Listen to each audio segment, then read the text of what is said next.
Morning voice എന്ന അനുഗ്രഹീത പ്രോഗ്രാമിലേക്ക് ഏവർക്കും സ്വാഗതം. ദൈവനാമ മഹത്വത്തിനായി ഒരു ഗാനം നമുക്കിപ്പോൾ ശ്രവിക്കാം. സാധ്യമെന്നു ഞാൻ കരുതിയ നാൾ അന്നാളിൽ അവനെന്നോടു ചൊല്ലി, മനുഷ്യനാൽ അസാധ്യം സാധ്യമാക്കുന്നവൻ നിന്നോട് കൂടെയുണ്ട്.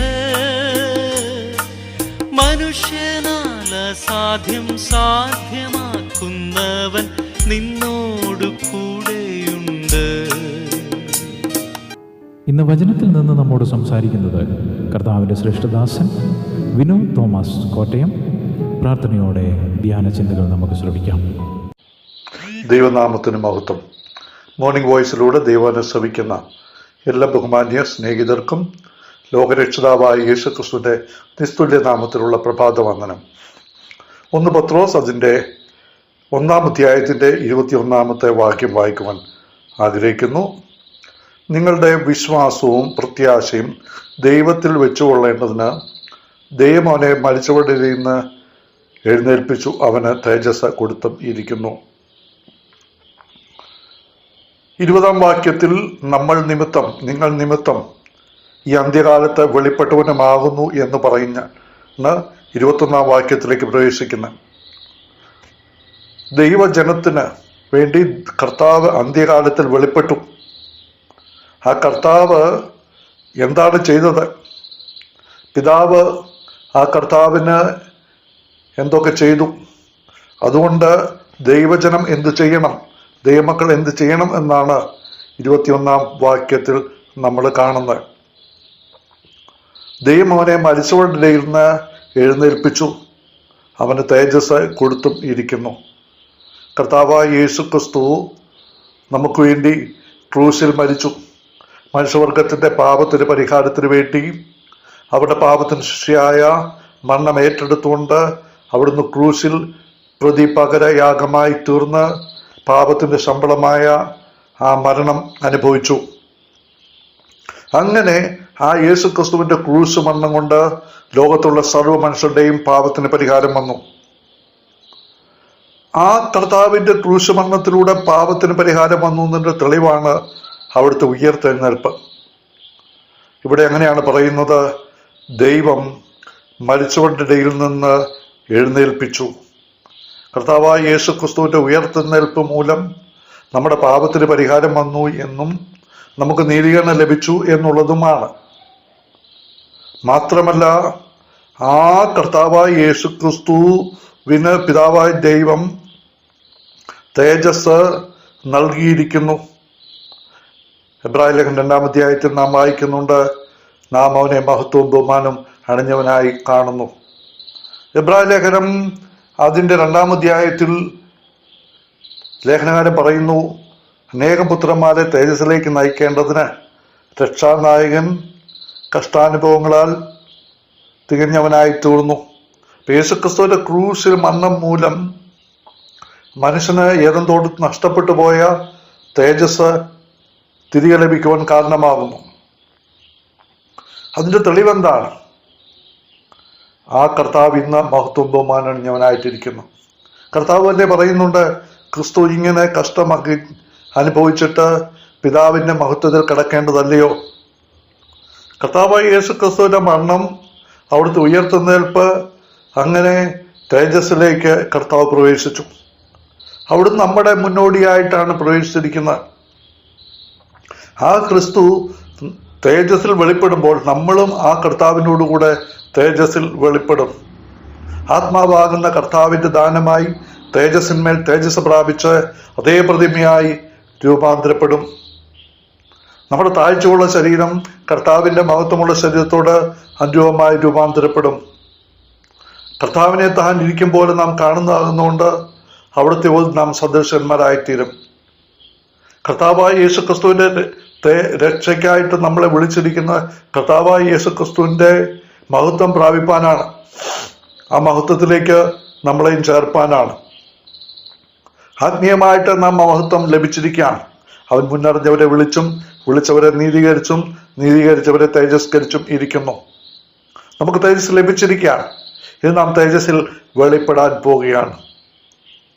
അതുകൊണ്ട് ഇവിടെ പത്രോസ് കഷ്ടതയിലൂടെ കടന്നു പോകുന്ന ദൈവമക്കളോട് പറയുകയാണ്, ഇങ്ങനെയൊക്കെ ദൈവം ചെയ്തതിന്റെ ഉദ്ദേശം നിങ്ങളുടെ വിശ്വാസവും പ്രത്യാശയും ദൈവത്തിൽ വെച്ചുകൊള്ളേണ്ടതിന്.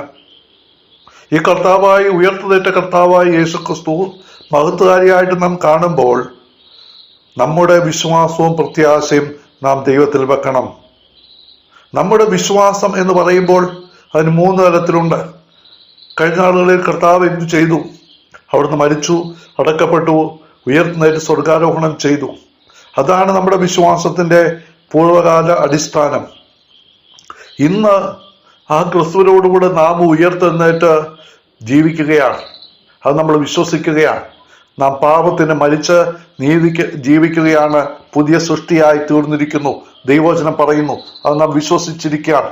നമ്മുടെ ശിക്ഷാവിധി നീങ്ങിപ്പോയി, നാം ദൈവമക്കളായി തീർന്നു.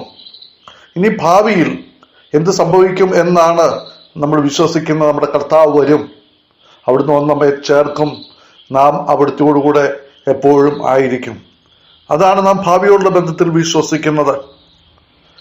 അതുതന്നെയാണ് നമ്മുടെ പ്രത്യാശ എന്ന് പറയുന്നതും. വിശ്വാസവും പ്രത്യാശയും ഒരുമിച്ച് പോകുന്നതാണ്. താഴോട്ട് വരുമ്പോൾ സ്നേഹത്തെക്കുറിച്ച് പറയുന്നുണ്ട്. അന്യോന്യം ഉറ്റു സ്നേഹിപ്പീൻ എന്ന് 22-ാം വാക്യത്തിൽ പറയുന്നുണ്ട്. അപ്പോൾ കർത്താവായ യേശുക്രിസ്തു ഉയർത്തെഴുന്നേറ്റത് മൂലം, അവിടുന്ന് മഹത്വകാരിയായത് ജീവിക്കുന്ന മൂലം നാം ദൈവത്തിൽ വിശ്വാസമുള്ളവരായി ജീവിക്കുക. ഈ ലോകത്തിൽ കാണുന്ന സമ്പത്തിലോ സുഖ സൗകര്യങ്ങളിലോ വെള്ളത്തിലെ കുമിള പോലെ മിന്നിമറയുന്ന ജഡിക സുഖങ്ങളിലോ വിശ്വസിക്കാതെ, ആശ്രയിക്കാതെ ദൈവത്തിൽ ആശ്രയിച്ചുകൊണ്ടുള്ള ഒരു ജീവിതം നയിക്കുക. അതാണ് വിശ്വാസം. നമ്മൾ ഈ ലോകത്തിലായിരിക്കുമ്പോൾ ജീവിതത്തിൽ പ്രതിസന്ധികളും പ്രതികൂലങ്ങളും പ്രശ്നങ്ങളും നേരിടുമ്പോൾ നമ്മെ വിളിച്ചിരിക്കുന്ന ദൈവം വിശ്വസ്തനാണ്. അവിടുന്ന് അന്ത്യത്തോടെ നമ്മെ നടത്തും. നിങ്ങൾ നല്ല പ്രവൃത്തി ആരംഭിച്ചവൻ യേശുക്രിസ്തുവിനെ പൂർത്തീകരിക്കും എന്ന് വിശ്വസിച്ചുകൊണ്ട് ആ വിശ്വാസ നായകനും പൂർത്തി വരുത്തുന്നവനുമായ കർത്താവിനെ നോക്കി നമ്മുടെ ഓട്ടം സ്ഥിരതയോടെ ഓടാം. അങ്ങനെ വിശ്വാസത്തിന്റെ ഈ ഓട്ടം നമ്മുടെ ആ പരമവിളിയുടെ ബിരുദനായി ലാക്കിലേക്ക് നാം ഓടുകയാണ്.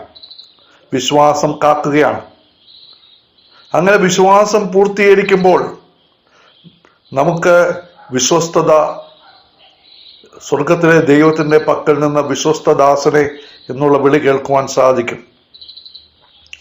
മാത്രമല്ല വിശ്വാസം പ്രത്യാശയിലേക്ക് നമ്മൾ നയിക്കുകയാണ്. ഈ ഭൂമിയിൽ നാം അന്യരാണ്. ഈ ഭൂമിയിൽ നമുക്ക് നിലനിൽക്കുന്ന നഗരമില്ല. നാം താൽക്കാലിക കൂടാരവാസികളാണ്. നമ്മുടെ കർത്താവ് വരും. ദൈവം ശില്പിയായി നിർമ്മിച്ചതും അടിസ്ഥാനമുള്ളതുമായ നഗരം നമുക്ക് വേണ്ടി ഒരുങ്ങുന്നു. മാത്രമല്ല നമുക്ക് വേണ്ടി ഒരു രാജ്യം കർത്താവ് ഒരുക്കുകയാണ്. പിതാവിന്റെ രാജ്യം നമുക്ക് തന്നിരിക്കുകയാണ്. സ്നേഹസ്വരൂപനായ പുത്രരാജ്യത്തിൽ നാം ഇന്ന് പ്രവേശിച്ചിരിക്കുകയാണ്. ആ രാജ്യത്തിലേക്ക് നാം ആശ്ചര്യമായിട്ട് പ്രവേശിക്കും. മാത്രമല്ല നമുക്ക് വേണ്ടി കർത്താവ് ഒരു മനോഹരമായ ഭവനം ഒരുക്കി അവിടുന്ന് വന്ന് നമ്മെ ചേർക്കും. ആ മനോഹരമായ ഭവനത്തിൽ ഞാൻ നിങ്ങൾക്ക് വേണ്ടി ഭവനം ഒരുക്കാൻ പോകുന്നു എന്ന് പറഞ്ഞ കർത്താവ് ഭവനം ഒരുക്കി വന്ന് നമ്മൾ ചേർക്കും. അങ്ങനെ കാണുന്നതിന് വേണ്ടിയല്ല, കാണാത്തതിന് വേണ്ടി നോക്കി പാർത്തുകൊണ്ട് ആ കർത്താവിലുള്ള വിശ്വാസത്തിൽ മുന്നോട്ട് പോവുക. അതിനുവേണ്ടിയാണ് യേശുക്രിസ്തു മരിച്ചുയർത്തതേറ്റ് ഇന്ന് സ്വർഗത്തിൽ മഹത്വധാരിയായിട്ട് ജീവിക്കുന്ന. നമ്മുടെ ജീവിതത്തെ പരിശോധിക്കാം.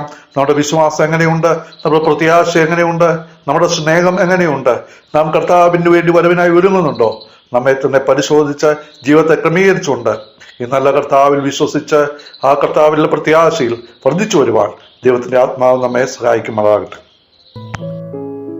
ഇതുവരെ ഞങ്ങളെ ശ്രദ്ധിച്ച എല്ലാവർക്കും വീണ്ടും വരുന്ന കർത്താവിൻ്റെ വിശുദ്ധമായ യേശുക്രിസ്തുവിൻ്റെ നാമത്തിൽ ഞങ്ങളുടെ സ്നേഹവന്ദനം അറിയിക്കുന്നു. കർത്താവ് നമ്മളെല്ലാവരെയും അനുഗ്രഹിക്കുമാറാകട്ടെ. ആമേൻ. നിന്നീതനെന്നു ഞാൻ കരുതിയ നാൾ അന്നാളിൽ അവനെന്നോടു ചൊല്ലി, ക്ഷീണിച്ചു പോകേണ്ട നിന്നെ മാനിക്കുന്നു, നിന്നോട് കൂടെയുണ്ട്. ക്ഷീണിച്ചു പോകേണ്ട നിന്നെ മാനിക്കുന്നു,